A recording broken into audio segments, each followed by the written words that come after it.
Hello there and welcome to 6 Minutes to Success. I was reading this little book, As A Man Thinketh by James Allen. It's a classic. Now, I've had it, not this particular copy, but I was given a copy by a man in Louisville, Kentucky back in 1978.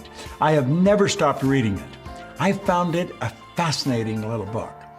It is probably one of the most valuable books I've got. James Allen was a great Victorian author who wrote a number of books, I think 18 in all, but As A Man Thinketh was one of them. It's a small book, but it'll provide your mind with a lot to think about. I was reading something here that a lot of people do not understand. If you manage people, or if you are working with people, this is something to seriously consider. Now keep this in mind. The book was written in 1903, so when I use the term as a man thinketh, it's strictly in a generic sense. He said, a strong man cannot help a weaker unless the weaker is willing to be helped. And even then, the weak man must become strong of himself. He must, by his own efforts, develop the strength which he admires in another. None but himself can alter his condition. Do you know, I've known all kinds of great people, including managers, who wind themselves down trying to wind somebody else up. You cannot do that. I think Huxley put it very well when he said, the only corner of the universe that you can be certain of improving is your own self. Now, when you're trying to change other people, you're fighting a losing battle. First of all, they have to want it. Second, they have to do it by themselves. I like what Martin Root said. You've got to do it by yourself, and you can't do it alone. It sounds like a bit of a contradiction, but it's really not. We've got to get other people to help us, but they can't do it for us. They've got to keep that in mind. I want you to stop and think for 4 or 5 minutes about people you're working with, or maybe someone that's working with you. Somebody may be trying to change you, or you may be trying to change somebody else. It's a foolish, nearly impossible game. A strong man cannot help a weaker unless the weaker is willing to be helped. And even then, the weak man must become strong of himself.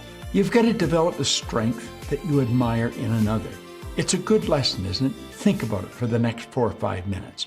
Really tune into this. And if you haven't got the book, get it. As a Man Thinketh by James Allen. Tiny little book, but it is loaded with wisdom. Habits. Good habits will give you results that stick. Bad habits will destroy everything. This is Bob Proctor, and I'm going to be one of the first to admit I have some bad habits. That's right.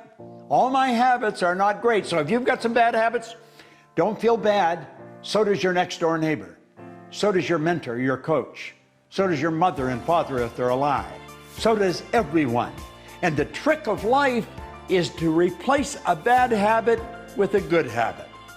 I used to hang around bars all the time. And one day I went in, I picked up a glass and I looked around and I thought, they're all bums in here.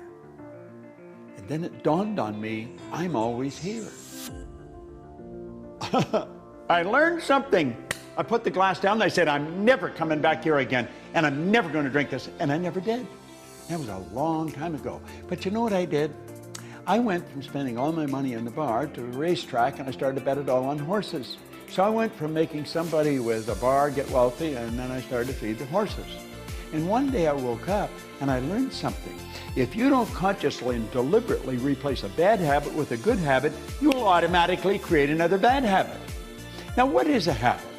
A habit is an idea that has been planted in the garden of your subconscious mind and then repetitively fed for a sufficient period of time that you act on it without giving any thought to it. Any idea that you keep dwelling on and impressing upon your subconscious mind becomes fixed in the subconscious mind. A habit is nothing but an idea that's fixed in the subconscious mind that you act on without giving any conscious thought. Many years ago, I went in to train the Prudential Insurance Company of America, their agents. I ended up training all of their agents. And I only got them to do 2 things. This is in the early 70s. I got them to form the habit of being in front of a prospect before 9 a.m. and ask everybody they talk to purchase $100,000 worth of insurance. I said, you don't have to sell them, just give them the opportunity to say no. You know, the sales in that company went up by hundreds of millions of dollars. I had a retired VP tell me he thought it was $1 billion. Just changing 2 habits. What habit do you want to change? I'm forever checking out habits I've got. I'm in the habit right now of changing my diet. And you know something? I've been doing it for going on 3 weeks. It's getting easier, but it's still not that easy. I still like to reach over and eat some of that when nobody's looking. Doesn't work. Doesn't work. I'm looking. What habit are you going to form? And you shouldn't try and form more than 2 at once. They'll become too big and too heavy and you won't form any. Make up your mind you're going to do it every day, every day, every day. Until you don't have to think about it, and then you'll automatically do it. I guarantee you, this idea will change your life. Think about it all day, because that is definitely an idea that will give you results that will stick. This is Bob Proctor.